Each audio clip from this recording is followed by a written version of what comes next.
अब ना वो गेहूं रह गए हैं जो 40 साल पहले थे, ना वो दूध रह गया है। और दूसरी बात, फूड के साथ सेंटिमेंट्स जोड़ना बंद करिए। जिंदा रहना है कि फूड के साथ सेंटिमेंट जोड़ के रहना है? अगर फूड के साथ सेंटिमेंट्स हैं तो फिर जिंदा रहना मुश्किल है। जो स्थिति फूड की चल रही है, इसलिए उसको या तो फिर वो युग वापस ले आइए, जो कि संभव नहीं है, टाइम को आप वापस नहीं ला सकते हैं। तो आज के जो वीट है वो खाने लायक नहीं है, और आज का दूध पीने लायक नहीं है। नाउ थोड़ा सा साइंस इसमें और ये जोड़ते हैं। कभी आपने सोचा, इंसान कहता है हमने बहुत तरक्की कर ली, बहुत आगे चले गए। कहां चले गए? क्या कर लिया? मैं ये पूछता हूं, तुमने अभी तक दूध मैन्युफैक्चर करना शुरू किया? मैन्युफैक्चरिंग का मतलब है आपने एक्स लिया, वाई लिया और जेड बना दिया, उसको बोलते हैं मैन्युफैक्चरिंग। आपने एक्स लेके एक्स प्लस वन या एक्स माइनस वन बना दिया, उसको प्रोसेसिंग बोलते हैं। दूध के साथ प्रोसेसिंग होता है, राइट? दूध कहां से आता है? दूध एक मां से आता है, चाहे वो गाय हो, चाहे वो भैंस हो, चाहे वो इंसान हो।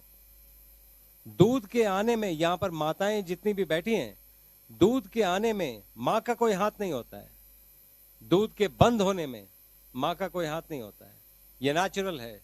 सो nature is trying to give you a message, milk only for the child. ये नेचर का मैसेज है, and we are not taking this message. हम अपने आप को ज्यादा काबिल समझ के हम ये समझते हैं कि नहीं, ये चीज यहां से भी आ रही है, वो हम अपना ज्यादा ये सोचते हैं। आप देखिए, 2 साल के बाद जो मां का बच्चा है उसका दूध बंद हो जाता है। 2 साल के बाद, 2 साल से पहले के बच्चे दूध पी के वॉमिटिंग करते हैं तो दूध नहीं निकलता है, दही जैसी कोई चीज निकलती है, क्योंकि एक एंजाइम है जो मिल्क को कर्ड में कन्वर्ट करता है डाइजेशन के लिए।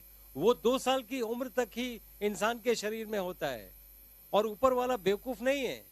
तो हमें ये बात समझनी पड़ेगी कि ये चीजें बड़ी जरूरी हैं।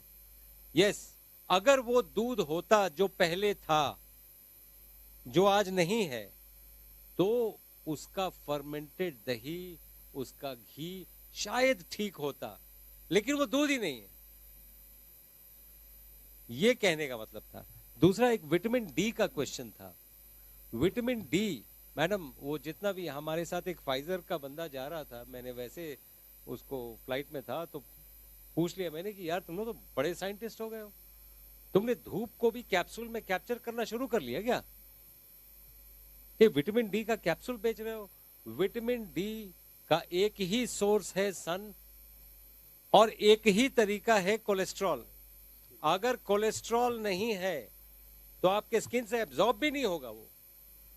सो आप ये एंटी कोलेस्ट्रॉल ड्रग्स खा रहे हो, कोलेस्ट्रॉल आप में है ही नहीं, धूप में आप जाते नहीं हो, एसी चाहिए आपको, तो फिर विटामिन डी की कमी होगी। उसका उपाय यह है कि 1.5 से 2 घंटे विटामिन डी के लिए धूप में रहना जरूरी। कोई ना कोई कार्य करिए धूप में। तीसरा, एक लेडीज को प्रॉब्लम होता है विटामिन डी के चलते, ऑस्टियोपोरोसिस। उस पे मैं कुछ प्रकाश डालना चाहता हूं, आपके बहुत लोगों के क्वेश्चंस आंसर्ड हो जाएंगे। हमने आज तक, मैं रेडियोलॉजिस्ट हूं, सबसे पहले ऑस्टियोपोरोसिस मैं ही देखता हूं। मैंने आज तक कैल्शियम डेफिशिएंसी के चलते ऑस्टियोपोरोसिस नहीं देखा है। I repeat, osteoporosis is not due to calcium deficiency, please. And you are not going to get calcium from milk. It is not available for you. You need to understand. Calcium deficiency के चलते osteoporosis नहीं है, और आप calcium के tablets और ये osteoporosis हो गया। Osteoporosis is a weight lifting deficiency. आप वेट लिफ्ट करना शुरू करो, osteoporosis will go at any as. मैं रिपीट करता हूं, एट एनी एज। अगर कोई 70 इयर्स का है, वो बोलता है मेरे को तो अब तो ऑस्टियोपोरोसिस होगा ही, आप वेट लिफ्ट करना शुरू करो, आप चेक कराओ, हम आपको चेक करके देंगे। क्या होता है, if you look at it scientifically, एक सेल है, सेल के ऊपर एक दूसरा सेल है, ये स्टैक करके रहता है। अगर इसमें गैप आ जाता है तो इसी को ऑस्टियोपोरोसिस कहते हैं। ये स्टैक क्यों नहीं किया? क्योंकि हमने ऊपर से वेट नहीं दिया। हम पहले बोझा उठाते थे, पहले हम ये मेहनत करते थे, वो हम करते नहीं। तो osteoporosis is a weight lifting deficiency, it is not a calcium deficiency please. आप भर दो कैल्शियम से, उसके आर्टरीज में कैल्शियम आ जाएगा, उसका हार्ट ब्लॉक हो जाएगा, बिकॉज वो कैल्शियम स्कोरिंग गेट्स इंक्रीज। आप इतना कैल्शियम खा रहे हो लेकिन ऑस्टियोपोरोसिस वहीं का वहीं बैठा होगा। So we need to understand this please.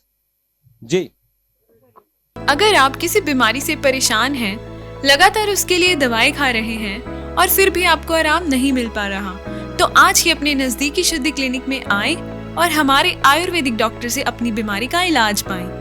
पूरे देश में हमारे 150 से अधिक क्लिनिक हैं, जहां जाकर आप अपना इलाज करवा सकते हैं। पंजाब व हिमाचल सरकारी कर्मचारी और CGHS कार्ड होल्डर्स हमारे शुद्धि क्लिनिक में अपना इलाज कैशलेस या रीइंबर्समेंट के जरिए करवा सकते हैं।